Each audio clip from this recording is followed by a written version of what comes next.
네, 오늘은 함께 이제 골로새서를 우리가 함께 나누고자 합니다. 네, 골로새라고 하는 지역은 오늘날 소아시아, 터키에 해당되죠.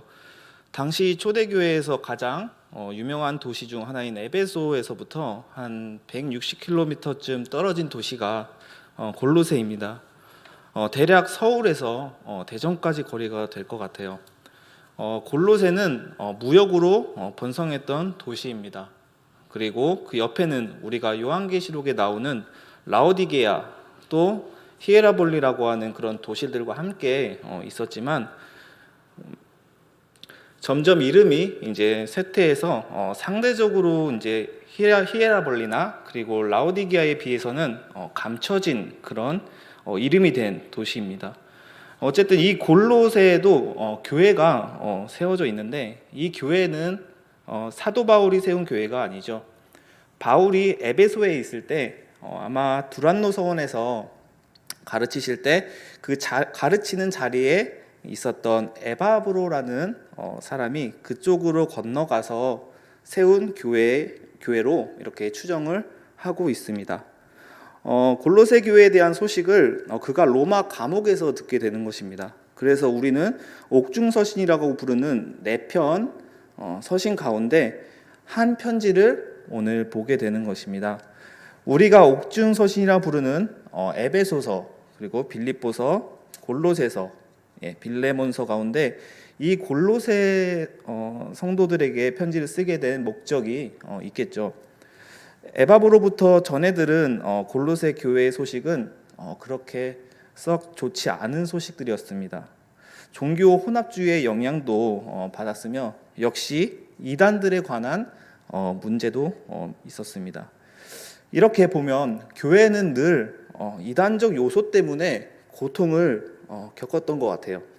지난 2000년간 교회는 이단에 시달리지 않는 적이 없습니다. 오늘날도 그렇죠.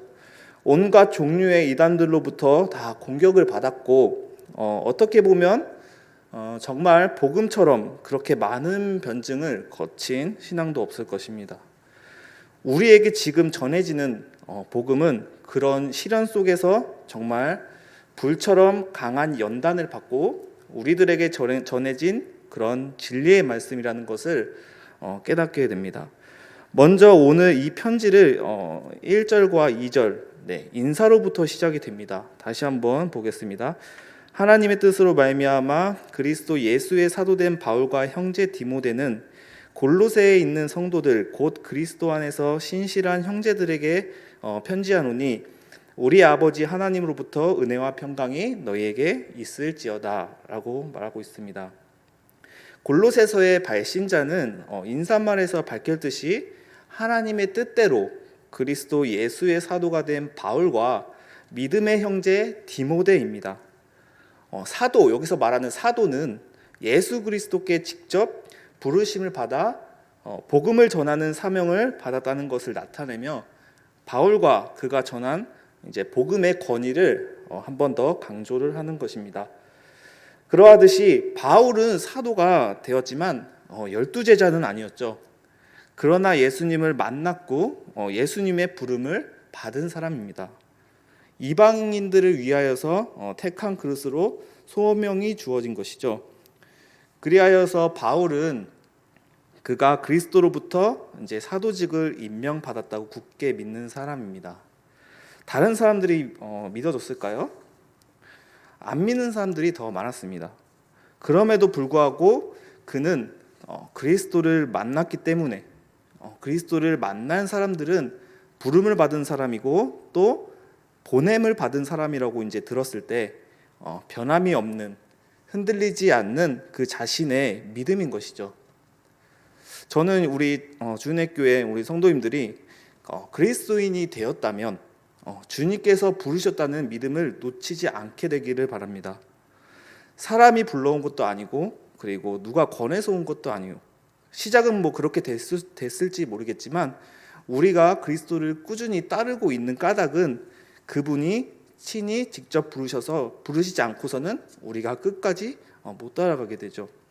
사람이 부른 것이라면 가다가 분명히 흔들리게 되어 있습니다. 그러나 사도 바울이 끝까지 순교의 자리까지 갈 수 있었던 이유는 그리스도의 뜻을 따라서 사도가 되었다라는 굳은 믿음 때문입니다. 오늘 바울은 믿음으로 낳은 아들과 같은 디모데를 형제라고 부르는 것을 보게 됩니다. 형제라고 부르는 디모데는 선교여행에 바울과 함께 동행했던 그런 한 사람이기도 하죠. 저는 저와 여러분들이 형제가 된 줄로, 그리고 자매가 된 줄로 믿으시길 바랍니다. 이것은 복음이 우리에게 준 영광스러운 새로운 사회 질서입니다.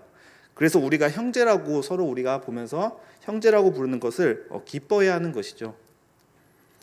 바울은 오늘 골로새에 있는 성도들, 곧 그리스도 안에서 신실한 형제들과 골로새에 있는 성도들도 또한 그의 형제들입니다. 바울이 골로새에 있는 형제들을 만난 적이 있습니까? 바울은 한 번도 골로새에 간 적이 없죠. 그냥 감옥에서 소식을 듣고 그들에게 이제 편지를 쓰는데 그는 형제라고 부르기를 조금 더 주저하지 않는 것을 보게 됩니다. 그리고 그들에게 하나님으로부터 은혜와 평강을 전하는 모습을 보게 됩니다. 우리가 물질을 보내줄 수 있는 것도 아니고 특별하게 무언가 보내주는 것이 아니라 하나님으로부터 오는 은혜와 평강을 그들을 위해서 전해줄 수 있다는 것입니다.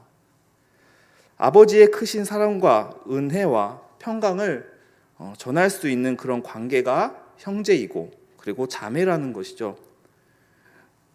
우리가 그런 은혜와 평강이 전해지지 않으면 육신의 혈육인들 한번 다투기 시작하면 원수보다 못한 게 형제 아닙니까? 고륙끼리 싸우기만 하면 그게 무슨 형제입니까? 그러나 우리가 은혜와 평강이 임하게 되면 그리고 그리스도 안에서 주어진 은혜와 평강이 있으면 진정한 형제가 되는 것이죠. 사랑하는 성도 여러분, 예수님께서 십자가에 달려서 목숨을 버리고 우리에게 주신 것이 평강입니다. 어떤 상황에서도 빼앗길 수 없는 영원하고 참된 평강, 은혜와 평강이 있을지라고 오늘 말씀 2절에 말씀하고 있습니다. 우리 모두가 예수님을 제대로 믿고 교회 안에서 서로를 섬기면서 이 은혜와 평강을 누리시기를 간절히 소망합니다. 그럼 이제 편지 서두를 지나서 본론으로 들어가겠습니다.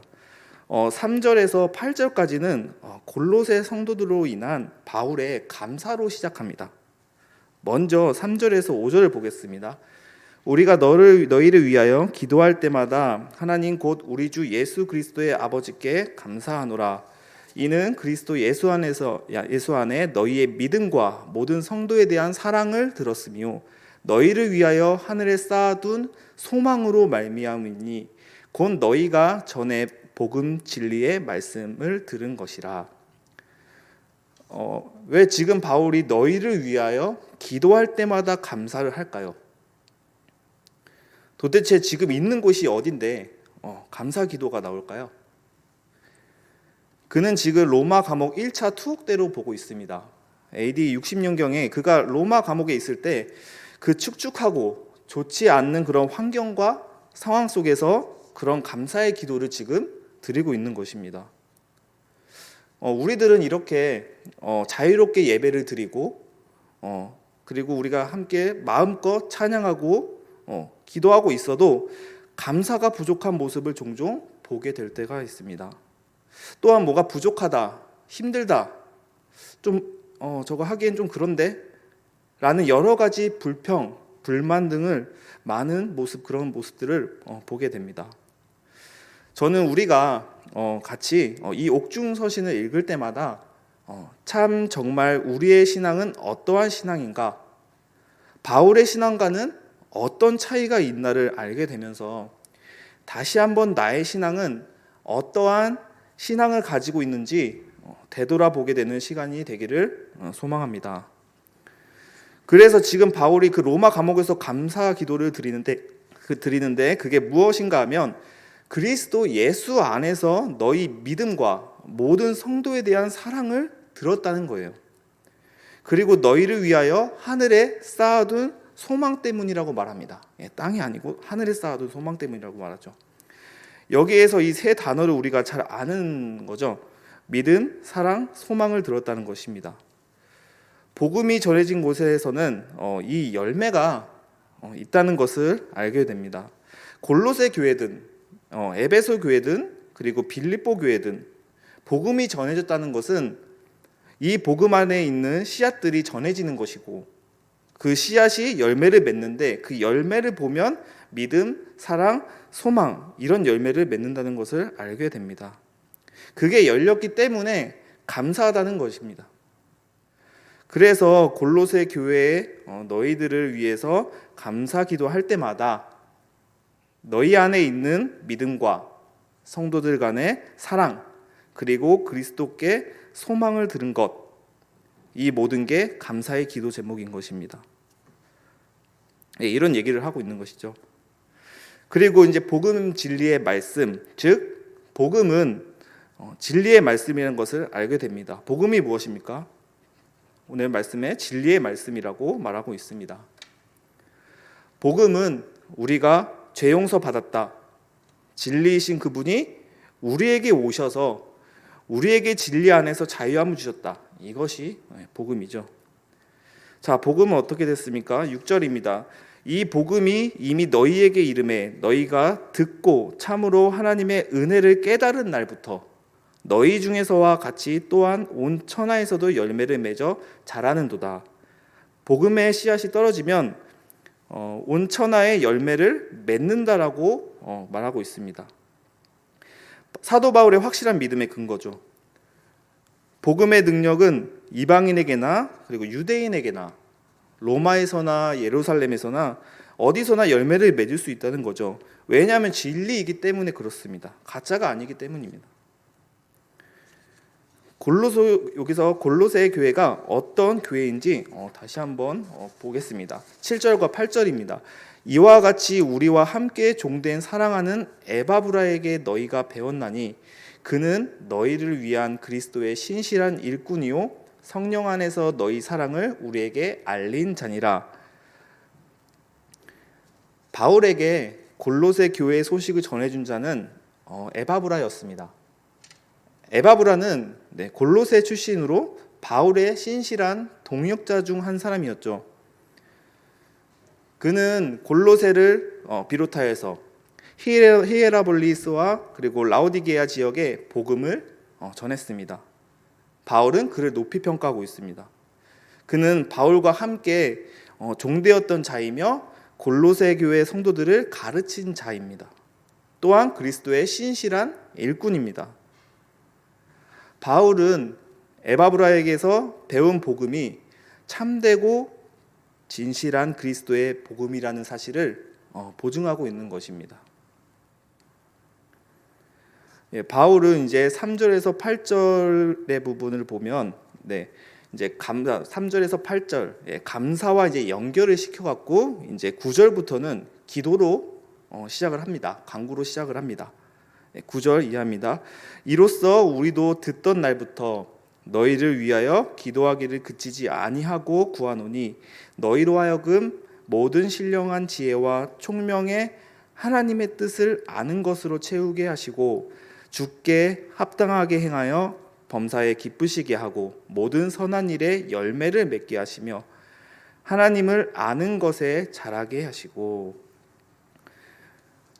우리가 듣던 날부터, 지금 우리라고 하는 것은 바울과 디모데가 편지를 썼으니까 이 두 사람일 것입니다.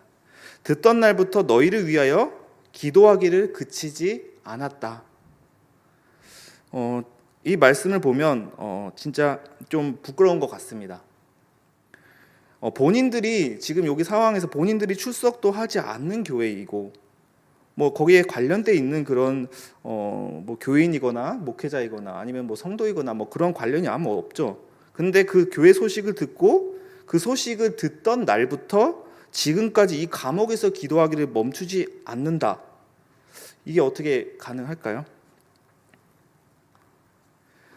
저도 전에 섬기던 교회가 있었고 그리고 어릴 때부터 자라온 교회가 있지만 지금 이렇게 말씀을 보면서 되돌아보면 그 교회들이 생각이 안 날 때가 더 많은 것 같습니다. 그런데 바울은 그렇지 않았죠. 그 교회를 내가 세웠건 섬겼건 섬기지 않았건 그 교회 소식만 듣기만 하면 그 교회의 소식을 듣던 날부터 기도하기를 그치지 않았다고 말하고 있습니다. 이게 정말 참된 그리스도인의 모습이 아닙니까?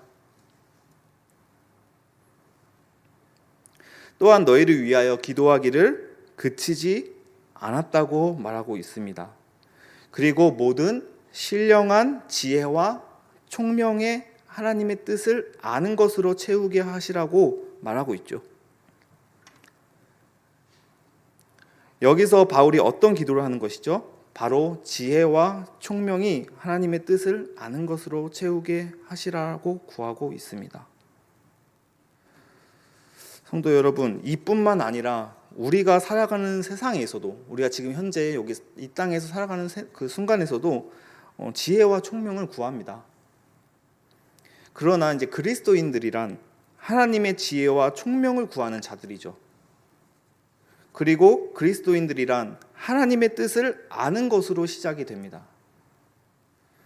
그래서 오늘 말씀에 나오는 에바브라가 두란노에서 하나님의 뜻을 배웠고 구원의 놀라운 격려를 들었기 때문에 그것을 또 골로새에 가서 누군가에게 가르쳤고 전했고, 그래서 그곳에 교회가 생겼고, 그리고 이제 골로새 교회가 생겼습니다. 그곳에 형제 자매들이 이제 있습니다. 그랬더니 지금 이제 골로새 교회 소식을 듣자마자 바울은 그 소식을 들은 날부터 골로새 교회를 위하여 기도한 거죠. 그래서 9절에 그들이 하나님의 뜻을 알게 해달라. 이게 기도의 가장 첫 번째 제목인 것입니다. 하나님의 자녀가 되고 그리스도인이 된다는 것은 하나님의 뜻을 아는 것으로 시작이 되기 때문에 하나님의 뜻을 아는 것으로 채워지도록 기도해야 한다는 것입니다. 10절을 보겠습니다. 주께 합당하게 행하여 범사에 기쁘시게 하고, 여기서 말하는 주를 기쁘시게 하는 삶이 무엇입니까? 바로 모든 선한 일에 열매를 맺게 하는 것입니다.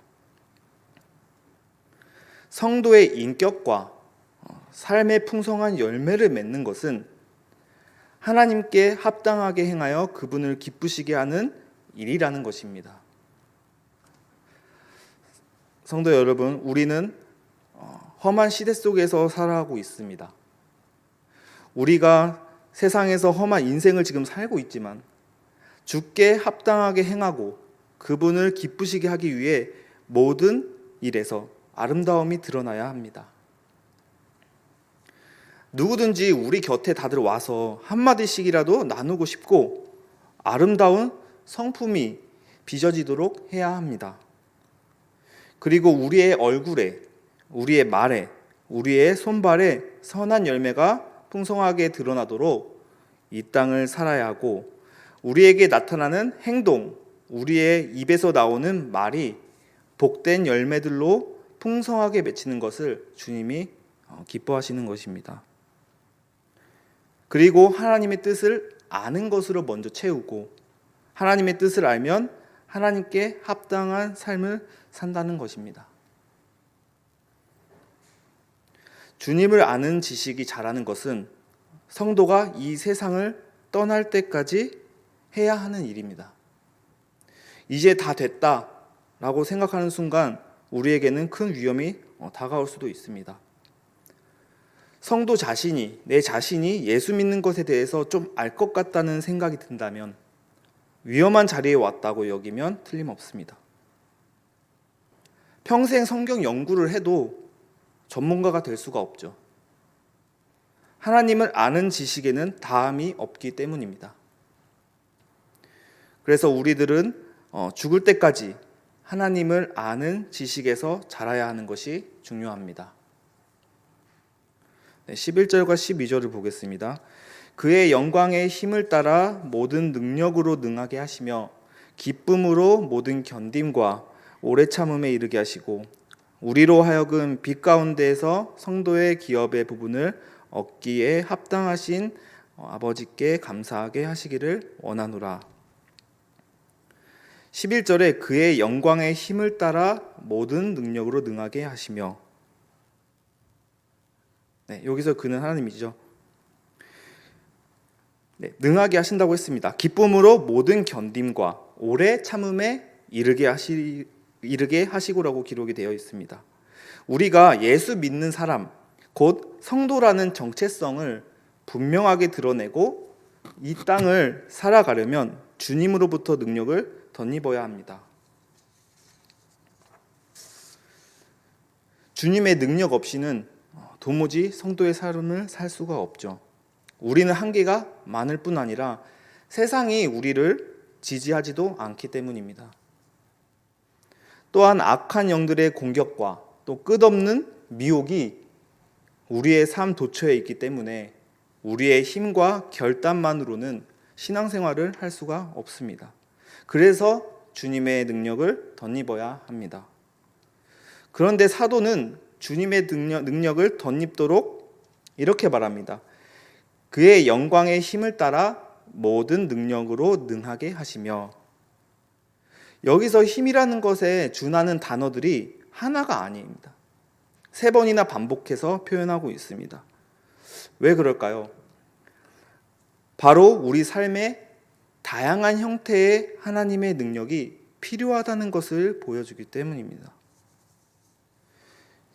그리고 기쁨으로 모든 견딤과 오래 참음에 이른다고 말하고 있습니다. 여기서 견딤이라는 것은 하나님이 우리를 삶의 어떤 자리에 두시더라도 불평하거나 원망하거나 좌절하지 않고 그분의 권능에 힘입어서 잘 감당하게 되는 것을 말하는 것입니다. 그리고 오래 참음이라는 것은 다른 사람에 대해 오랫동안 참는 것입니다. 앞의 것은 환경을 견디는 것이라면 이것은 사람을 오랫동안 참는 것입니다. 해코지하는 사람, 또 나에게 무례하게 행동하는 사람, 나쁘게 말하는 사람, 나를 대적하는 사람을 어떻게 해야 됩니까? 같이 싸워야 될까요? 같이 물어뜯고 서로 안 보겠다는 그런 마음 가지고 해야 될까요? 주님의 능력으로 능해져서 정죄하거나 판단하여서 그 관계를 단절하고 끝내지 않기 위해서 오래 참으면서 사랑해야 한다는 거예요. 사랑하는 성도 여러분, 하나님의 손길을 기대하고 신뢰하면서 오래 참으면서 살면 큰 영광이 있음을 믿으시기 바랍니다. 관계라는 것이 결코 쉽지 않다는 것은 우리 모두 경험한 부분입니다. 하나님이 주시는 능력을 힘입어 오래 참음으로 화평하게 하는 것이 복이라는 것을 기억하셨으면 좋겠습니다. 그리하여서 성도가 받을 상속의 몫을 차지할 자격을 그들에게 주신 아버지께 그들이 빛 속에서 감사드리게 되기를 소망합니다. 성도가 상속받을 몫은 하나님을 거부하고 악한 세력이 통치하는 그런 어둠의 영역이 아닌 그리스도 안에서 하나님의 통치를 받은 빛의 영역, 곧 영원하고 영광스러운 하나님의 나라임을 기억하면서 이 모든 것을 합당하게 하신 아버지께 감사하기를 소망합니다. 마지막 13절에서 14절입니다. 그가 우리를 흑암의 권세에서 건져내사 그의 사랑의 아들의 나라로 옮기셨으니 그 아들 안에서 우리가 속량 곧 죄사함을 얻었도다. 이렇게 살아가는 게 흑암의 권세에서 옮겨진 것입니다. 베드로전서에서 보면 베드로전서에서 말하는 것처럼 우리를 어둠에서 불러내어 귀한 빛으로 인도하셨고 이렇게 말씀한 구절이 있습니다. 우리는 이제 그 빛으로 걸어가는 삶을 우리가 전하는 전도자의 삶을 살 수밖에 없는 것이죠. 우리가 다시 어둠에 돌아가지 않고 빛 가운데로 나아가고 그리고 죽음에서 생명으로 옮겼기 때문에 죽음 가운데 있고 또 그늘 가운데 있는 사람들에게 이 소식을 전하는 것 말고 이 땅에 더 중요한 일이 없다는 것을 알아야 합니다. 우리는 더 이상 사적인 삶을 살지 않기로 결단하고 공적의 삶을 살기로 우리가 결단하는 삶을 살기 시작하는 것이죠. 그래서 우리의 삶은 그리스도를 아는 삶은 우리가 그리스도를 따르는 삶으로 반드시 연결되게 되어 있다는 것입니다. 저와 우리 성도님들이 죄사함을 얻고 자유함을 얻게 되면서 빛 가운데로 걸어가면 우리는 이 빛으로 어둠에 있는 사람들을 초청할 수 있는 그런 삶이 되기를 소망합니다. 주 안에서 사랑하는 우리 성도 여러분, 평강은 구주께서 주님께서 십자가에 달려 목숨을 버려서 우리에게 주신 것입니다. 어떤 상황에서도 빼앗길 수 없는 영원하고 참된 평강이 은혜와 평강이 있을지어다 라고 했습니다.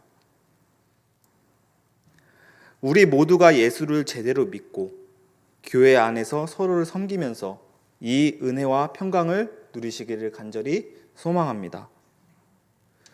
그리고 성도가 모일 때 하나님께서 생명의 말씀을 가지고 어떤 일을 하시는지 기대하고 우리 모두가 그 일을 경험하여서 교회의 부흥의 영광들이 일어나도록 함께 모이길 힘쓰길 소망합니다.